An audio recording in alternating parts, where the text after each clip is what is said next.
أعوذ بالله من الشيطان الرجيم. بسم الله الرحمن الرحيم. السلام علیکم ورحمۃ اللہ وبرکاتہ۔ بسم اللہ الرحمن الرحیم، الحمد للہ رب العالمین، والصلاة والسلام علی رسولہ الامین وعلی آلہ وصحبہ اجمعین ومن تبعہم بإحسان الی یوم الدین، اما بعد۔ فعن انس رضی اللہ تعالی عنہ ان رسول اللہ صلی اللہ علیہ وسلم قال: اذا قدم العشاء فابدؤوا به قبل ان تصلوا المغرب، متفق علیہ۔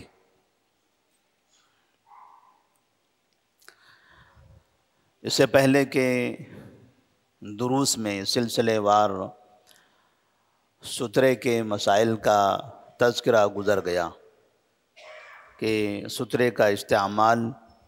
جہاں تک ہو سکے کرنا چاہیے، بغیر سترے کے نماز نہ پڑھیں تو بہتر ہے، اور اگر ایسی جگہ ہے جہاں پر ایسا لگتا ہے کہ گزرنے والے وہاں نہیں ہیں تو بغیر سترے کے نماز بھی پڑھی جا سکتی ہے۔ بغیر سترے کے نماز باطل ہوتی ہے ایسا نہیں ہے، بغیر سترے کے بھی نماز ہو جاتی ہے، لیکن جہاں آنے جانے والے لوگ زیادہ ہوں تو کوشش یہ کی جائے کہ ستون کے پاس یا دیوار کے پاس یا سامنے کوئی کھڑا ہو بیٹھا ہو اس کے پیچھے نماز پڑھ لیں، تو یہ گزرنے والوں کے لیے ہمدردی کا اظہار ہے کہ کوئی شخص ہماری نماز کی وجہ سے ہمارے سامنے سے گزرنے پر گنہگار نہ ہو جائے۔ تو اس طرح سے ایک مسلمان دوسرے مسلمان کے لیے ہمدردی کا مظاہرہ کرے۔ تو سترے کے مسائل کے اختتام کے بعد اب یہاں بلوغ المرام من ادلۃ الاحکام میں حافظ ابن حجر رحمہ اللہ نے نماز میں خشوع اور خضوع کے موضوع سے متعلق حدیثیں نقل فرمائی ہیں، جس میں ایک دوسری حدیث ہے جس کا نمبر ہے 238، انس بن مالک رضی اللہ تعالیٰ عنہ کی یہ مختصر سی روایت ہے، اور ہم سب کے لیے اس میں ایک بڑی نصیحت بھی ہے۔ انس بن مالک رضی اللہ تعالیٰ عنہ فرماتے ہیں کہ رسول اللہ صلی اللہ علیہ وسلم نے فرمایا: اذا قدم العشاء فابدؤوا به، جب رات کا کھانا، عشاء کہتے ہیں رات کے کھانے کو، جو ہم کھانے والے ہیں مغرب بعد یا عشاء بعد، یا کچھ لوگ مغرب سے پہلے کھا چکے ہوں گے، اس کو عشاء کہا جاتا ہے۔ دن کے آخر حصے میں جب دن ختم ہوتا ہے تو اس وقت جو کھانا کھاتے ہیں اس کو عشاء کہا جاتا ہے، اور دن کی شروعات میں جو کھانا کھاتے ہیں تو اسے غدا کہتے ہیں۔ اذا قدم العشاء، جب رات کا کھانا پیش کیا جائے، فابدؤوا به، تو اس سے شروع کرو، قبل ان تصلوا المغرب، مغرب کی نماز پڑھنے سے پہلے، یعنی اگر مغرب کی نماز سے پہلے کھانے کے لیے دسترخوان بچھا دیا جائے اور بھوک لگی ہو تو ایسی صورت میں پہلے کھانا تناول کریں، اس کے بعد نماز پڑھیں۔ یہ ایک مختصر سی روایت ہے جس میں نماز میں خشوع اور خضوع کی تاکید کی گئی ہے کہ جب آپ نماز پڑھ رہے ہوں تو ایسی صورت میں آپ کے دل و دماغ میں دوسری چیزوں کا خیال نہ رہے، آپ مکمل طور پر ہر چیز سے، ہر فکر سے خالی ہو کر نماز پڑھیں۔ نماز میں خشوع و خضوع ہونا چاہیے، اور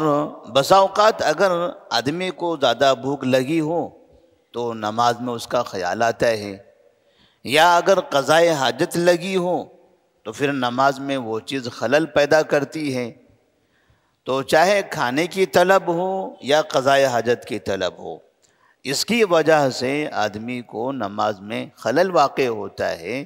تو نبی کریم صلی اللہ علیہ وسلم نے یہاں پر بندے کے اس بات کا اہتمام کی تاکید کی ہے کہ پہلے اپنی حالت کو درست کر لو اور اطمینان کے ساتھ اللہ کے سامنے آ کر کھڑے رہو، نماز پڑھ لو۔ یہاں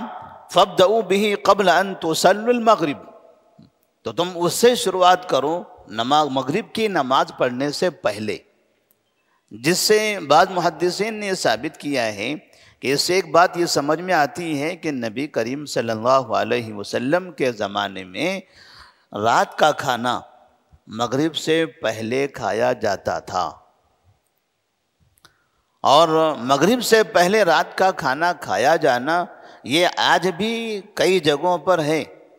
ہندوستان میں بھی بعض علاقوں میں باقاعدہ رات کا کھانا مغرب سے پہلے کھایا جاتا ہے، اور پھر مغرب بعد عشاء بعد، یعنی اس طرح سے کھانے کا تصور نہیں ہے۔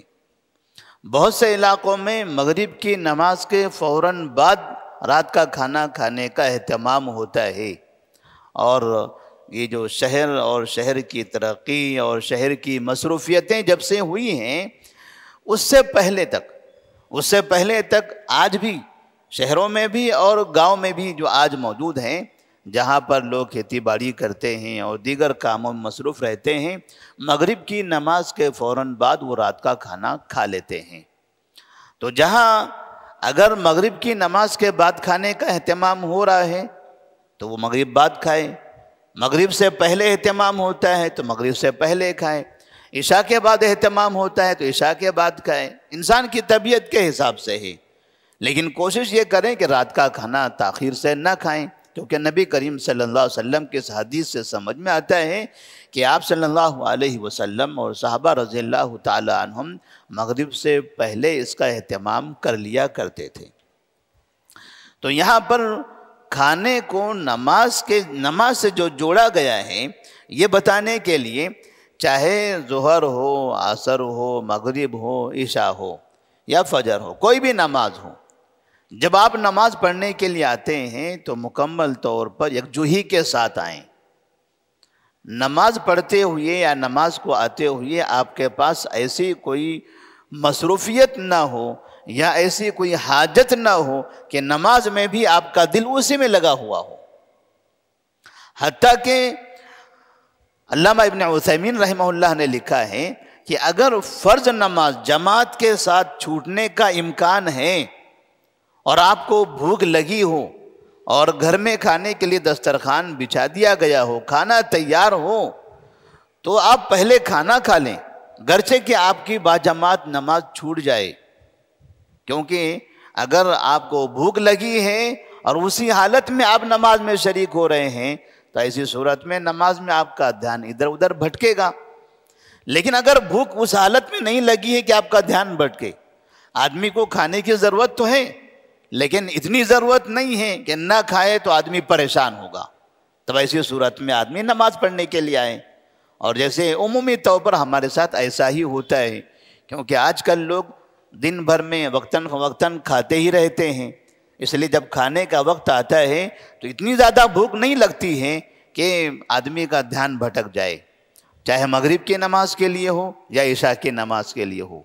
جہاں پر دھیان بھٹکنے کا اندیشہ ہے وہاں اگر نماز سے پہلے کھانے کے لیے دسترخوان بچھا دیا گیا ہے تو آپ صلی اللہ علیہ وسلم کا یہ طریقہ ہے، آپ کی یہ سنت ہے، آپ کا یہ حکم ہے کہ پہلے کھانے سے فارغ ہوں اور پھر نماز کے لیے آئیں۔ اسی طرح سے اگر ہم مغرب کی نماز کے لیے آ رہے ہیں یا عشاء کی نماز کے لیے مسجد میں آ رہے ہیں یا کوئی دوسری نماز پڑھنا چاہتے ہیں اور اس سے پہلے قضائے حاجت لگی ہوئی ہو، ہم نے اس کو روکا ہوا ہے، پیشاب لگی ہے، ہم نے روکا ہوا ہے، ہم چاہتے ہیں کہ پہلے نماز پڑھ لیں پھر پیشاب کے لیے جائیں، تو اگر اس طرح سے پیشاب لگی ہے کہ آپ کھڑے رہیں گے لیکن اس کا احساس آپ کو ہوتا رہے گا تو ظاہر سی بات ہے نماز میں وہ خلل باقی رہے گا۔ تو بہتر ہے کہ پہلے قضائے حاجت سے فارغ ہوں، اس کے بعد نماز پڑھنے کے لیے آئیں، اگرچہ آپ کی جماعت چھوٹ جائے۔ لیکن کھانے سے متعلق ایک مسئلہ یہ بھی ہے کہ اگر آپ کھانے کا دسترخوان بچھا ہوا ہے، آپ کھانا کھانا چاہتے ہیں لیکن آپ کھانا کھاتے رہیں گے تب تک کہ آپ کی نماز کا وقت نکل جائے گا۔ جیسے مغرب کی نماز کا مختصر وقت ہے، کہ اگر یہ نماز کا وقت نکل جانے کا ڈر ہو تب ایسی صورت میں پہلے نماز پڑھ لیں. لیکن نماز کا وقت آپ کو مل رہا ہے، گھر سے کہ جماعت نہیں مل رہی ہے، نماز کا وقت مل رہا ہے